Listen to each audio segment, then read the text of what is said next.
సిద్దిపేట జిల్లా బెజ్జంకి మండలంలో తోటపల్లిలో ఉన్న ఒక త్రికుటాలయం ఇప్పుడు మళ్ళీ ఒకసారి వెలుగులోకి వచ్చింది. ఎందుకంటే ఇక్కడికి పురావస్తు శాఖకు సంబంధించిన వాళ్ళతో పాటుగా కొంతమంది చరిత్రకారులు ఇక్కడికి రావడంతోని ఒక కొత్త విషయం వెలుగులోకి వచ్చింది. ఎందుకంటే మనం చూస్తున్నాము, ఒక విగ్రహాన్ని నేను మీకు చూపిస్తున్నాను. ఈ విగ్రహము శివపార్వతులు అని చెప్పేసి ఇంతకాలం కూడా చాలామంది వీటికి పూజలు చేశారు, అభిషేకాలు చేశారు. శివరాత్రి సమయాల్లో పెద్ద ఎత్తున భక్తులంతా కూడా వచ్చి ఇదే వీళ్ళిద్దరే శివపార్వతులు అని చెప్పేసి మొక్కుకున్నారు. కానీ మనకి ఇక్కడ ఒక విశేషాన్ని గమనించాల్సి ఉంది.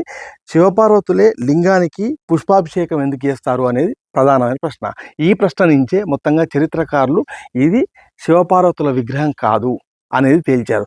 దాంతోపాటే ఈ త్రికుటాలయాన్ని మొత్తంగా కాకతీయ కళా వైభవానికి ప్రతీకగా కనిపిస్తున్న దీన్ని కాకతీయులు నిర్మించారు. ఈ క్రమంలో ఇది ప్రతిష్టాపన సమయంలో ఇక్కడ యజ్ఞ యాగాదులు జరిగినప్పుడు ఇక్కడికి గణపతి దేవ మహారాజ్తో పాటుగా ఆయన భార్య సోమలాదేవితోని కలిసి వచ్చారు.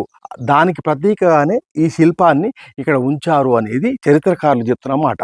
మనం పక్కనే చూడవచ్చు, ఆమె పక్కన వింజామరం విసురుతూ ఒక సేవకురాల్ని మనం గమనించవచ్చు. ఇక్కడ ఆయన గురువును కూడా మనం చూస్తున్నాము. ఆయన గురువు సమక్షంలో ఈ యజ్ఞయాగాదులు, ఈ ప్రతిష్టాపన కార్యక్రమం జరిగిందనేది చరిత్రకారులు చెప్పే మాట.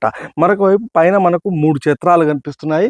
ఈ ఛత్రీలు, ఈ గొడుగులు అనేటివి కేవలం మహారాజుల కాలంలో మాత్రమే మనం చూసాము. సో ఈ నేపథ్యంలో ఇది ఖచ్చితంగా శివపార్వతుల విగ్రహం కాదు, ఇది గణపతి దేవి మహారాజుతో పాటుగా ఆయన భార్య సోమలాదేవికి సంబంధించిన విషయం అనేది వెలుగులోకి వచ్చింది. దీంతో మొత్తంగా మళ్ళీ ఒకసారి ఇప్పుడు తోటపల్లి త్రికుటాలయం అనేది వార్తల్లోకి ఎక్కింది.